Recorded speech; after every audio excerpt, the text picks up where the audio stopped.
Seguimos com o Jornal da USP no ar, primeira edição, para você até às 9 da manhã.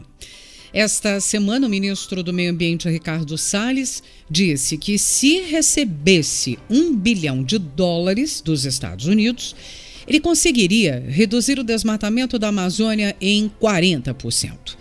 Esse pedido será formalmente apresentado aos Estados Unidos no encontro que o presidente Joe Biden vai realizar no final deste mês, com 40 líderes internacionais para debater as mudanças climáticas. Certamente, desmatamento e queimadas na Amazônia estarão, como temas centrais. O governo americano sinalizou que somente entregará esses recursos após resultados efetivos serem apresentados. Ou seja, ele quer ver uma ação intensa de combate ao desmatamento para, então, repassar os recursos. Por outro lado, o ministro Salles disse que sem esses recursos o combate ao desmatamento e às queimadas ficará prejudicado. Inclusive que, nesse caso, desenvolverá ações, mas sem especificar, inclusive, metas. Então, está estabelecido aí um impasse, é o que a gente vai analisar.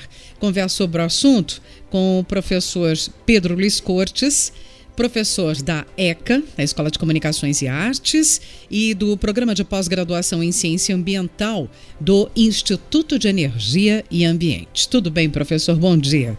Bom dia, Roxane. Bom dia, ouvintes. É um prazer falar com vocês. Professor, impasse em relação a essa questão, né? Queda de braço mesmo. Então, como é que o senhor avalia a posição, primeiramente, do ministro Ricardo Salles? Então, na minha opinião, sintetizando, Roxane, o ministro Ricardo Salles encontrou a desculpa perfeita, entre aspas, né? Por quê? Mesmo que ele recebesse esses recursos que ele está pleiteando junto ao governo americano, este ano ele não conseguiria desenvolver uma ação intensiva de combate aos incêndios, às queimadas, porque isso demanda a contratação de equipe, contratação de infraestrutura de transporte, enfim, toda a logística necessária para que esse combate ele possa ser feito de maneira intensiva. E ele sabe que dificilmente o governo americano vai entregar esses recursos sem que ele tenha mostrado algum tipo de resultado, porque até então, nesses 2 anos de governo, nada foi apresentado de fato, né? Muito pelo contrário, o desmatamento ele só cresceu, ele aumentou significativamente em relação aos anos anteriores e nada vem sendo feito de efetivo em relação a isso. Este ano, os militares estão saindo da Amazônia no que se refere ao combate aos incêndios, né, às queimadas, ao desmatamento. Então, essa ação ela vinha sendo criticada, porque, obviamente, os militares eles não são especialistas em questões ambientais, especialistas nesse tipo de ação, mas de qualquer forma servia pelo menos para criar uma certa inibição, né, coibir de certa forma o desmatamento. Nem com isso a gente vai poder contar esse ano. Então, é possível que o desmatamento ele continue em taxas elevadas. Eu já alertei que pode ocorrer uma redução em relação aos anos anteriores, não por conta de uma ação do governo, mas porque este início de ano foi muito chuvoso na região norte por conta do fenômeno Laninha. Então, houve uma chuva muito mais intensa e também em parte da região nordeste. Então, a floresta ela está mais úmida e isso, obviamente, dificulta um pouco mais as queimadas. Mas não imagino que haja uma redução drástica em relação ao que se verificou nos anos anteriores. E o ministro Ricardo Salles, na prática, ele encontra, vamos assim dizer, a desculpa perfeita, porque ele fala, olha, a gente quis desmatar, né, quis combater o desmatamento, desculpem, mas não foi possível pela falta de recursos. Nós pedimos recursos, né, o governo Biden havia sinalizado ainda durante a campanha eleitoral que o Biden, né, o Joe Biden, que poderia destinar $20 bilhões, falou, nós pedimos apenas uma parte disso, vocês não nos repassaram e infelizmente a gente não consegue combater o desmatamento e as queimadas como seria necessário. Entretanto, algumas coisas merecem ser destacadas, né? Primeira delas, o governo brasileiro, ele tem à disposição R$100 milhões bloqueados no Fundo Amazônia, que era um fundo destinado a combate ao desmatamento, às queimadas e a projetos de recuperação florestal. Esse fundo ele era custeado com recursos destinados pelo governo da Noruega, também um pouco pela Alemanha, e houve também, em algum momento, contribuição da Petrobras.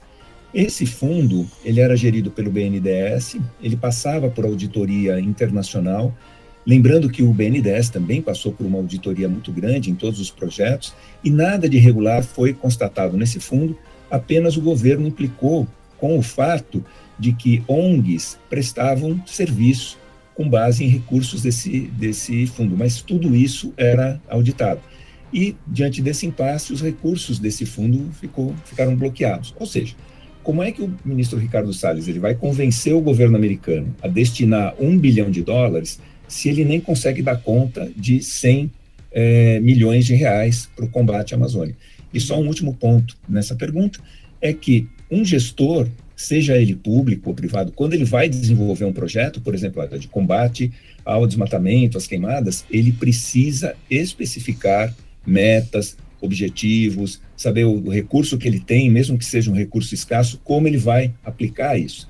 Dizer que não vai especificar metas, na verdade, ele está replicando algo que ele disse no final de 2019, isso vai contra qualquer bom senso em relação à gestão de projetos. Qualquer aluno de graduação em administração, quando tem disciplinas voltadas à gestão de projetos, sabe que uma das coisas básicas da gestão de projeto, e o combate ao desmatamento não é um projeto que ele pretende desenvolver, ou diz que vai desenvolver, você precisa especificar metas e como você vai atingir isso. Falar que, olha, eu vou tentar, mas não sei aonde eu vou chegar, isso é contrassenso, não é uma postura, principalmente para um gestor que vai trabalhar com recursos públicos.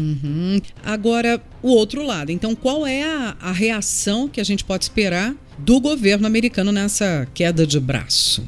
Bom, evidentemente, Roxane, o governo americano ele não vai cair nessa conversa, até mesmo porque esta semana o ministro Ricardo Salles andou visitando apreensões de madeira ilegal, elas foram feitas pela Polícia Federal, e ele visitou essas áreas onde essa madeira está estocada, tentando liberar essa madeira, alegando que, de acordo com os proprietários, né, os madeireiros, isso tudo tinha origem legal, isso tudo tinha toda a documentação perfeita, e a Polícia Federal nega isso. Ela fala assim, olha, aqui a boiada não vai passar.